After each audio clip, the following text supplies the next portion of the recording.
Central force ঘুরে বেড়ালে হবে না, বসিরহাটে মন্তব্য সুকান্ত মজুমদারের। দ্বিতীয় দফা নির্বাচনের আজ শেষ দিন নির্বাচনী প্রচারে। এই শেষ লগ্নে বসিরহাটে এসে প্রচারে অংশ নিলেন কেন্দ্রীয় শিক্ষা প্রতিমন্ত্রী তথা বিজেপি নেতা সুকান্ত মজুমদার। এদিন বসিরহাট দক্ষিণ বিধানসভা কেন্দ্রের বিজেপি প্রার্থী ডক্টর সৌর্য ব্যানার্জির সমর্থনে টাকিতে একটি বর্ণাঢ্য শোভাযাত্রায় অংশ নেন তিনি। শোভাযাত্রা শেষে বসিরহাটের সাংবাদিকদের মুখোমুখি হয়ে সুকান্ত মজুমদার একাধিক ইস্যুতে মুখ খোলেন। তিনি বলেন, ভোটের সময় তৃণমূলের বিরুদ্ধে হামলার অভিযোগ নতুন নয় এবং বিজেপি ক্ষমতায় আসলে এদের কিভাবে সোজা করতে হয় তা ভালো রকম জানে। এরপর তিনি বলেন, কেন্দ্রীয় বাহিনী মোতায়েন থাকার ফলে অন্যান্য বারের তুলনায় এবারের ভোটে হিংসার ঘটনা তুলনামূলক কম হয়েছে।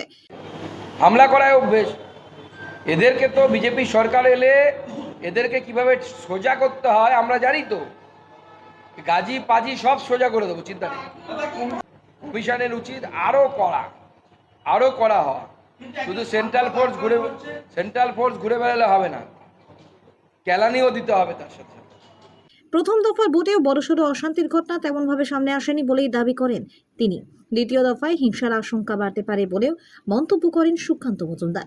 তার মতে, নির্বাচন কমিশন ইতিমধ্যেই সেই পরিস্থিতি বুঝতে পেরেছে।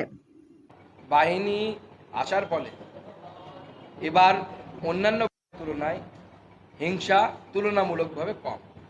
প্রথম ফেজে তো হিংসা হয়নি বলতে গেলে, 2-4টে ছিটফুট ঘটনা ঘটেছে। দ্বিতীয় ফেজে যে হিংসার ঘটনা বাড়বে সেটা কমিশনও জানে। এমন এলাকা আছে, উত্তর 24 পরগনা কিছু এলাকা আছে, দক্ষিণ 24 পরগনা কিছু এলাকা আছে, যেগুলো দুষ্কৃতী অধ্যুষিত এলাকা।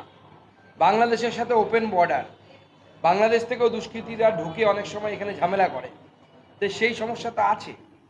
উত্তর ও দক্ষিণ 24 পরগনার বেশ কিছু এলাকায় দুষ্কৃতীদের সক্রিয়তা বেড়েছে বলেও অভিযোগ তোলেন তিনি। বাংলাদেশের সীমান্তবর্তী এলাকাগুলি প্রসঙ্গত টেনে তিনি বলেন, অনেক সময় সীমান্ত পেরিয়ে দুষ্কৃতীরা এসে অশান্তি তৈরির চেষ্টা করে। এই পরিস্থিতিতে প্রশাসন এবং কমিশনের আরও কড়া হওয়া জরুরি বলেও জানান তিনি। অবশেষে নির্বাচন কমিশনের ভূমিকা নিয়ে সরব হয়ে তিনি বলেন, শুধু কেন্দ্রীয় বাহিনী মোতায়েন করলেই হবে না, তাদের আরও সক্রিয়ভাবে কাজ করতে হবে।